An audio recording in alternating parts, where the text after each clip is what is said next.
Thaubaldagi nupi macha ama apokpa mapani izat Manghanbadagi hu thaklaba matung laikan naramlaba matungda Leikhidraba thogdokta cheneriba sagili chatchatpa apokpa mapa Ahakpa Cheirak Pigadabani haina Democratic Students Alliance of Manipur Desam gi maikaidagi phongdorakli ngasi Kwakathel leiba Desam gi office ta pangthokiba paugi mifamda Desam gi Health and Environment Secretary Oinam Surjakantana haikibada Machanupibu izat manghanba ngamlakpa haibasi khwaidagi lujadaba sadagi hena tamthiba thodok amani masida apokpa mapa khaknatana atoppa miyoi generamba tarabadi generamba khudingmak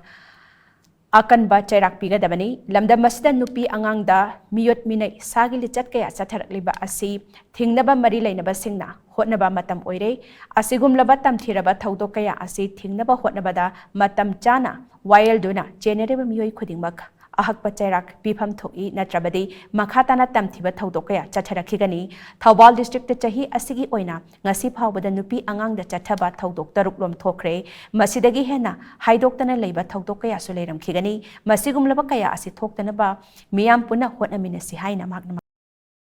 Case amu henbirakana masida chap chaba punishment ama PBU haiba Desam gi maikaidagi thamjari loinana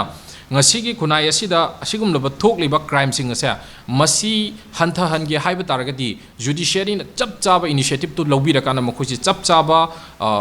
makoida punishment ama piraba matamda masidi yadina masidi ekhoi khunai ga chanade masidi chap chaba logi matungina punishment phangina haibu khanga kanda masi crime sing asi nemtharakani haibu Desamna chap chana thajai loinana hairi bichal si Leikhidrabaga mari lena semiba kogi JC asida Desamna chap chana JC sina torok thaba kuni makta mating pangani haibu thamjai